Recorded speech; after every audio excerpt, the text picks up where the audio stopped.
Assalamualaikum warahmatullahi wabarakatuh. Selamat datang di Bicara Pajak bersama saya Faris Sustian. Kali ini kita akan membahas sebuah aturan yang terbaru, sebuah breaking news, yakni tentang perpanjangan insentif pajak terkait dengan penanganan COVID-19.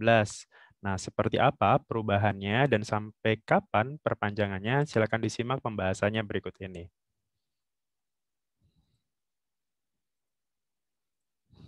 Baik, jadi baru saja hari ini terbit Peraturan Menteri Keuangan Nomor 82 Tahun 2021 tentang perubahan PMK 9 Tahun 2021 terkait insentif pajak untuk wajib pajak yang terdampak pandemi COVID-19.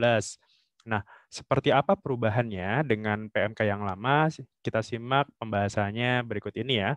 Sekali lagi, ini adalah pendapat saya pribadi, jadi apabila misalkan saya ada kesalahan, mungkin nanti bisa kita perbaiki.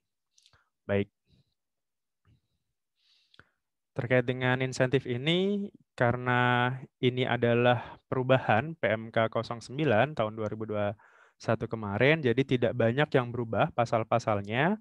Jadi yang di sini masih sama untuk yang pasal-pasal 1, 2, dan seterusnya. Jadi kalau kita melihat di pasal 1 di sini, beberapa ketentuan dalam PMK 9 ini diubah sebagai berikut. Yang pertama ada di pasal 8. Jadi ketentuan pasal 8 diubah sehingga berbunyi sebagai berikut.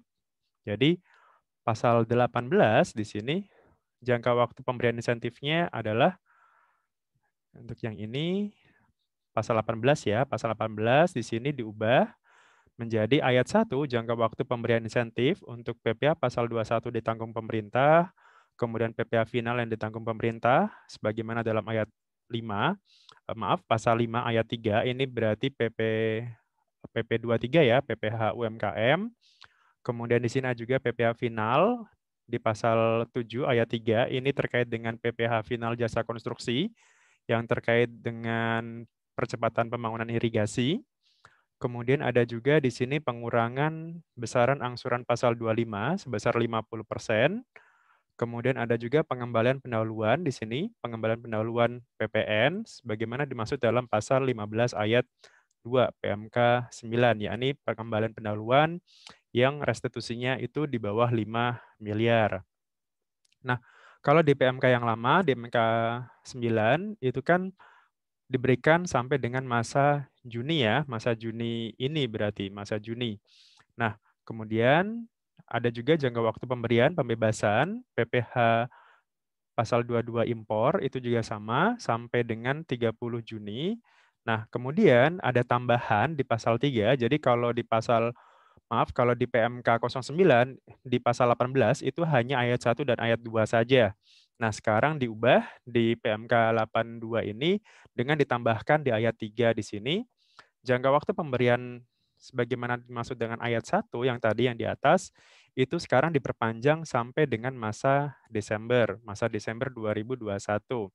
Kemudian untuk yang ayat 2 tadi, yang PPh 22 impor, itu juga nantinya diperpanjang sampai dengan 31 Desember 2021. Jadi secara resmi insentif ini diperpanjang sampai dengan masa Desember 2021.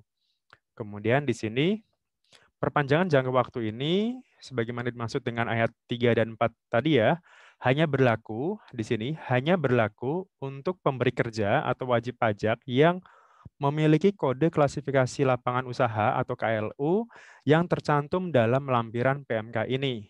Jadi kalau usaha kita itu KLU-nya berbeda atau tidak ada di lampiran ini, maka tidak bisa lagi menggunakan PMK atau tidak bisa lagi menggunakan insentif ini. Jadi pastikan perusahaan Anda atau pastikan Anda sebagai wajib pajak klasifikasi lapangan usahanya masih ada di lampiran PMK 82 ini. Kalau sudah tidak ada lagi berarti ya mohon maaf berarti Anda tidak bisa lagi memanfaatkan insentif ini. Jadi di sini KLU untuk PPh pasal 21 di sini, kemudian PPh pasal 22 impor, kemudian pengurangan PPh pasal 25 dan juga insentif pengembalian pendahuluan PPN.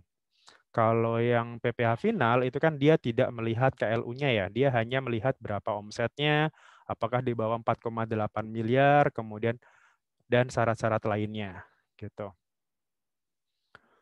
Ini jadi kalau yang PPh final di sini peredaran bruto dengan jumlah tertentu itu masih mengacunya di PP 23 tahun 2018 yang PPh final 0,5% itu. Kemudian yang ini PG3, TG ini yang terkait dengan jasa final konstruksi yang terkait dengan irigasi.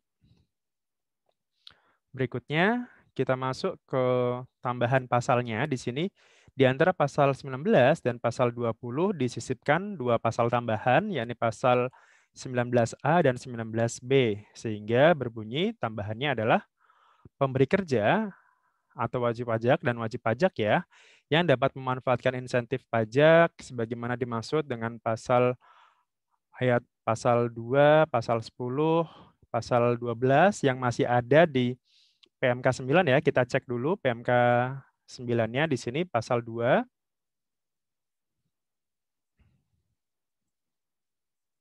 Oke, kita cek pasal 2-nya.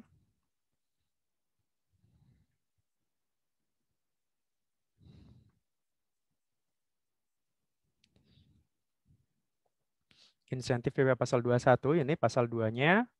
Kemudian pasal 10 itu adalah terkait tentang insentif PPh pasal 22 impor ini. Kemudian pasal 12 itu adalah tentang kebanyakan.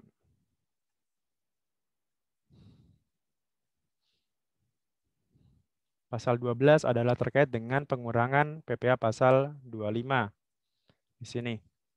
Nah, menyampaikan pemberitahuan pemanfaatan insentif ini, kemudian pengurangannya juga, kemudian mengajukan SKB pemungutan PPh pasal 22 impor. Jadi untuk PPh pasal 21, DTP, pengurangan PPh pasal 25, dan juga permohonan SKB PPh pasal 22 impor itu masih sama kriterianya, yakni harus mengajukan dulu ke situsnya DJP, ke biasa ya, ke DJP online, kemudian ajukan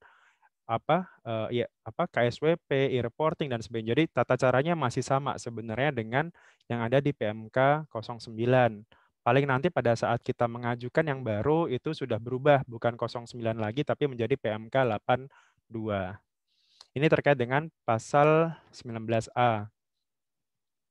Kemudian di sini di ayat 2-nya, wajib pajak yang memiliki peredaran bruto tertentu yang PPh final ya, PPh final 0,5%, ini harus menyampaikan laporan realisasinya. Ini juga sama, masih sama. Jadi kalau kita sebagai WP UMKM, kalau kita mau memanfaatkan insentif ini harus menyampaikan laporan realisasinya itu setiap bulan. Jadi ini masih sama juga gitu. Kemudian untuk yang ini, yang ayat 3, pemberi kerja dan atau wajib pajak untuk PPh pasal 21 dan juga pengurangannya harus menyampaikan kembali di sini, tambahnya adalah dia harus menyampaikan kembali untuk dapat memanfaatkan insentif ini. Gitu. Jadi kalau untuk masa sebelumnya, kalau di PMK yang lama itu kan mungkin berlakunya hanya sampai masa Juni saja ya.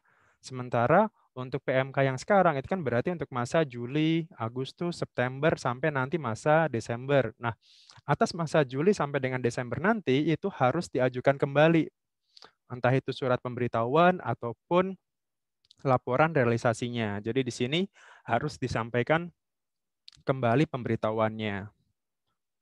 Berikutnya di sini ayat 4, wajib pajak yang telah mengajukan permohonan SKB, di sini yang telah mengajukan SKB, PPh pasal 22 impor, terkait dengan PMK 9, itu juga harus menyampaikan kembali di sini. Jadi termasuk juga PPh 22 impor juga harus menyampaikan kembali. Tata caranya mungkin nanti akan sama dengan di PMK yang lama, hanya nanti kita pilihnya yang bukan PMK 09 tapi nanti sesuai dengan PMK 82. Kemudian formulirnya ya ini masih sama ya, formulirnya itu ada di lampiran ini, lampiran PMK ini. Kemudian di pasal 19B di sini pemberi kerja dan atau wajib pajak yang dapat memanfaatkan insentif ini, baik itu PPh pasal 21 DTP, ditanggung pemerintah, kemudian pengurangan besarnya pasal 25, sebagaimana dimaksud dalam pasal 12, sejak masa pasal 12 ayat 1 ini apa sih? Nah, kita cek dulu di PMK 9-nya di sini. Ayat 1 di sini. Ini ya, yang tadi ya, pasal 12 ayat 1 ini terkait dengan pengurangan pasal 25 tadi. Nah, sejak masa Juli di sini, sejak masa Juli 2021, dengan menyampaikan surat pemberitahuan pemanfaatan insentif di pasal 21, kemudian pengurangan angsuran pasal 25, itu sampai dengan 15 Agustus. Jadi nanti untuk masa Agustus nanti, pemberi kerja insentif PPh pasal 21 DTP dan juga permohonan pengurangan PPh pasal 25 untuk masa Juli ini itu paling lambat harus disampaikan sampai dengan tanggal 15 Agustus 2021 nanti. Jadi paling lambat itu tanggal 15 ya, bukan tanggal 20. Jadi apa diperhatikan dulu bahwa untuk masa Juli, paling lambat pengajuannya atau permohonannya itu disampaikan paling lambat tanggal 15 Agustus. Khusus masa Juli ini ya, di sini. Kemudian di sini pemberi kerja, wajib pajak atau pemotong yang telah menyampaikan laporan realisasi atau laporan realisasi pembetulan terkait dengan pasal 21 ditanggung pemerintah, kemudian PPh pasal 21 PPh UMKM 0,5%, kemudian ada juga yang PPh final yang jasa konstruksi, dapat menyampaikan di sini, dapat menyampaikan pembetulan laporannya, realisasinya, untuk masa Januari sampai dengan Juni, itu paling lambat adalah tanggal 31 Oktober. Jadi di sini adalah, jadi apabila kita sudah melaporkan laporan realisasinya ya untuk masa Januari, Februari, sampai nanti Juni. Juni ini kan paling lambat tanggal 20 Juli nanti ya. Jadi khusus masa khusus masa Juni 2021, laporan realisasi paling lambat diterima di tanggal 20 Juli 2021. Nah, apabila misalkan Bapak Ibu ingin pembetulan laporan realisasi, itu ditunggu sampai dengan 31 Oktober 2021 ini. Jadi di sini dapat menyampaikan pembetulan laporannya. Jadi yang sudah lapor itu boleh ajukan lagi pembetulan, ditunggu paling lambat tanggal 31 Oktober untuk masa Januari sampai dengan Juni ini. Oke, ini lampirannya itu nanti akan dicek ya di sini. Lampiran 9 ini masih yang lama sebagaimana diubah. Kemudian pasal 2-nya, Romawi 2, peraturan ini mulai berlaku sejak tanggal diundangkan. Berarti ya sekarang tanggal 1 Juli. Oke, nah kita cek di sini, itu nanti akan ada di sini, ada clue-cluenya ya, KLU-nya. Kita cek berapa sih sekarang jumlahnya.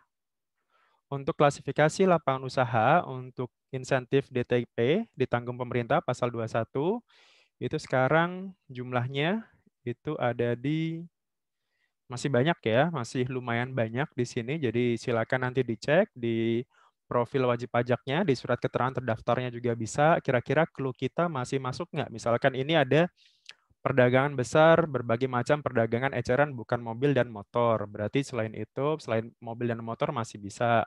Kemudian perdagangan eceran berbagai macam barang yang utamanya makanan, minuman di supermarket. Ini juga masih bisa. Jadi lumayan banyak juga yang masih diperbolehkan. Kemudian aturan-aturan yang lama juga masih berlaku gitu. Contohnya pasal 21 ya maksimal penghasilan bruto yang rutinnya maksimal 200 juta per tahun misalkan gitu. Jadi aturan-aturannya masih lama. Jadi PMK ini hanya mengatur di perpanjangan jangka waktu saja.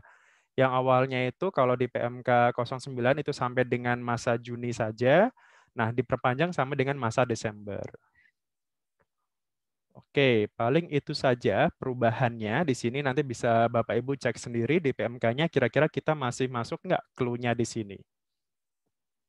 Kemudian di sini juga masih ada contoh penghitungannya untuk PPh pasal 21 ditanggung pemerintah. Kira-kira pegawai saya ini dapat nggak insentif ini? Ini juga sudah ada hitungannya dan juga ini juga sudah saya buatkan videonya di playlist saya silakan dicari nanti ya di playlist insentif pajak gitu. Oke, barangkali itu yang bisa saya sampaikan terkait dengan insentif, perpanjangan insentif sesuai dengan PMK 82 ini. Semoga informasi ini berguna bagi Anda. Apabila ada pertanyaan, silakan tinggalkan di kolom komentar. Dari saya, terima kasih. Assalamualaikum warahmatullahi wabarakatuh.